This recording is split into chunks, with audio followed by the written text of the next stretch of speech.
आता जी व्यक्ती मयत झाली त्यांचं नाव काय? मारुती त्यांचा नारायण पत्ता मारुती नारायण जाधव, मुक्काम पोस्ट माळुंगे पडवळ, तालुका आंबेगाव. या मयत व्यक्तीचे आपण कोण आहे? त्यांचे धाकटे बंधू, त्यांचे लहान भाऊ आहेत. लहान भाऊ. हो आता हे जे मयत झाले हो. तर कशा पद्धतीने घटना झाली, दुर्घटना झाली त्याच्याबद्दल सांगा. जी दुर्घटना झाली ना त्याच्याबद्दल काय माहिती का, बाजरीमध्ये आर्थिंगची तार पडली होती. त्या तारेला धक्का लागला आणि तिथंच त्यांचा मृत्यू झाला. आज किती वाजता घडलं हे सकाळी?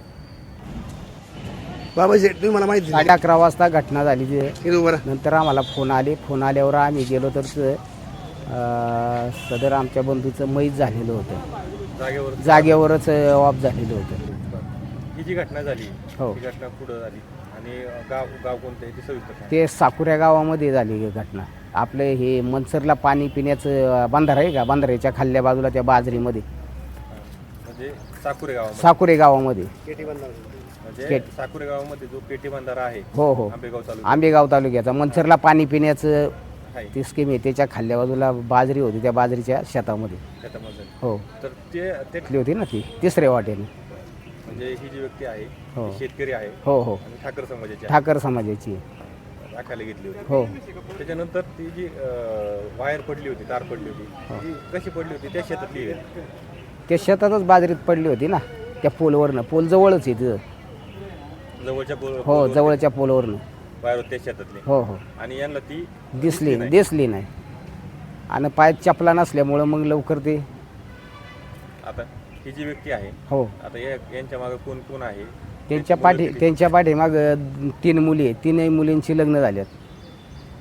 म्हणजे आता राहायला कुठं होते प्रॉपर? ते आमच्या घरा शेजारीच, माळुंगे पडवळ. माळुंगे पडवळ. हो. त्या ठिकाणी कोण कोण राहत होतं? त्या ठिकाणी फक्त आमच्या थोरल्या भाऊजाई आणि हे 2 जण राहायचे, हे नवरा बायको. नवरा बायको.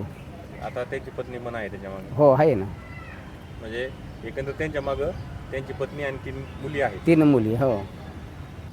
आज 11:30 वाजता साकुरे या गावामध्ये आमच्या माळुंगे पडवळचे रहिवासी श्री मारुती नारायण जाधव, वय वर्ष 72, हे सकाळी त्यांच्या काही भावासोबत त्या ठिकाणी शेती बाजरी राखायला घेतलेली त्या ठिकाणी गेले होते.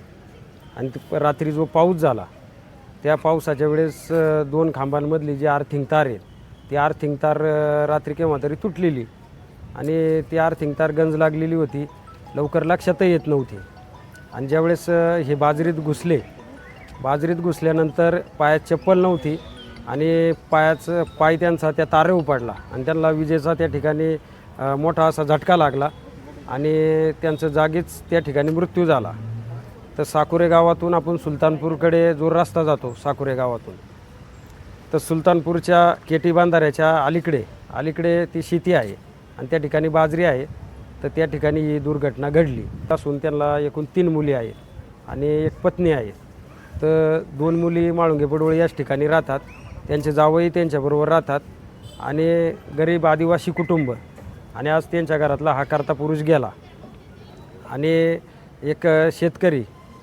शेती जरी कमी असली तरी बिगर पाण्याची शेती होती म्हणून बागायती भागात ज्यांच्या बाजऱ्या असायच्या किंवा अर्धलिनी जमीन असायची ही लोक करत असतात. तर त्या कुटुंबाला कुठंतरी एक न्याय मिळाला पाहिजे. शासनाच्या भरपूर योजना आहे, त्यामध्ये लोकांना असं आव्हान आहे का हे जे अवकाळी पाऊस होतात, विजांचा कडकडाट होतो, अचानक 1 तास पाऊस पडतो, सगळं पूर्ण पाणी भरलं जातं. तर लोकांनी सुरक्षेच्या दृष्टीने ज्यावेळेस रस्त्याने चालत असतो, विजेचा खांबा असतो त्या खांबापासून लांब चालावं किंवा एखादी तार तुटलेली असते खाली पाहून चालावं, पायात चप्पल घालावी, पावसाचं कुठं बाहेर पडू नये, मोबाईलवर बोलू नये, ही खबरदारी प्रत्येक माणसाने घेतली पाहिजे. वास्तविक पाहता ही शासनाने गेली 15 दिवस हा मुसळधार पाऊस होतो आहे, लोकांच्या नुकसानी होतात, काही लोक मृत्युमुखी पडलेत. परंतु शासनाने हे कुठंतरी करायला लागत होतं लोकांच्या बाबतीत जनजागृती म्हणा. आपण आज पाहतोय की शासकीय पंचनामेसुद्धा अजून कुठं झालेले नाही. त्यामुळं सामान्य माणसांनी बी थोडा विचार केला पाहिजे आणि जगायचं कसं हा बी विचार केला पाहिजे. थोडा आड साईडला हा भाग असल्यामुळं त्या ठिकाणी एखादी गोष्ट होती, तार तुटती, काय होतं, लोकांचा वावर असला तर ती समजतं का तार तुटली. परंतु थोड्या आड साईडला असल्यामुळं तार तुटली लक्षात नाही आली. परंतु आपण 15 दिवस पाहतोय का पाऊस येतो तासभर, लाईट जाते दिवसभर, अशी MSEBची एक अवस्था झालेली आहे.